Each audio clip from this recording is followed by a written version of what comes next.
Total impact at Barça, an emotional farewell from Laporta and maximum concern over Raphinha ahead of a decisive semi-final.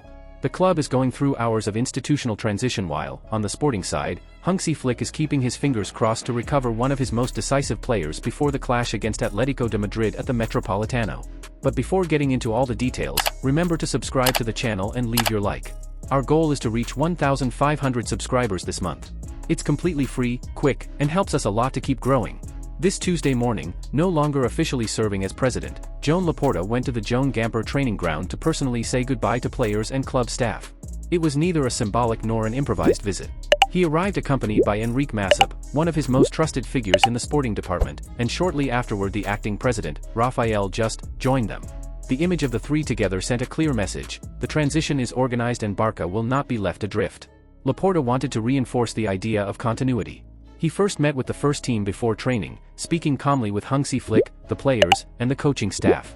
He then toured almost all sections: women's football, basketball, handball, and futsal. The only team he did not meet was the roller hockey squad, which was not at the facilities at the time.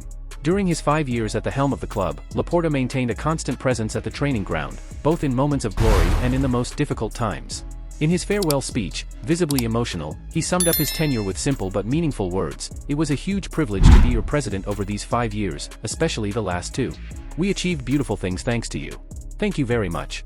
Visca el Barça." The applause was immediate. He now officially enters the status of pre-candidate.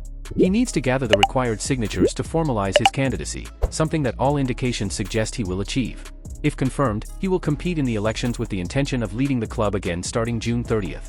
Additionally, Flick has publicly expressed his support for the continuity project alongside Deco in the sporting direction, a statement that brings stability to a club that has experienced turbulence in recent years.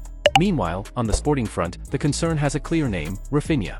The Brazilian is a serious doubt for the first leg of the Copa del Rey semi-finals against Atletico de Madrid this Thursday. He has not trained with the group, and his absence would be a major blow for Flick. Raphinha is not just another player. He is one of the most decisive footballers in the current Barça squad, capable of breaking lines with speed, dribbling, and finishing. His absence would seriously affect the attacking plan in a knockout match away from home. He has been dealing with discomfort since the match against Elche, where he was substituted at halftime. He missed the cup tie against Albacete and also did not play against Mallorca. The club described it as overload, but the player himself was more specific in an interview: "It's a somewhat special overload. It's a small injury, but it prevents me from running, changing direction, and making quality passes." He admitted he would like to guarantee his presence but acknowledged that he is at the limit. There is a slight possibility that he could make it, although everything will depend on his daily progress. With this type of issue, recovery can either speed up or take longer than expected.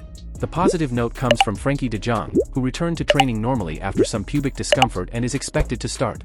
His return will provide balance in midfield. Barça is entering a decisive phase of the season: Copa del Rey, La Liga, and Champions League, without knowing whether they will be able to count on one of their main attacking engines. At the Metropolitano, every detail will matter. And today, more than ever, the club finds itself between institutional stability and sporting uncertainty. Let me know your thoughts in the comments. Don't forget to leave your like and subscribe so you don't miss any Barça updates.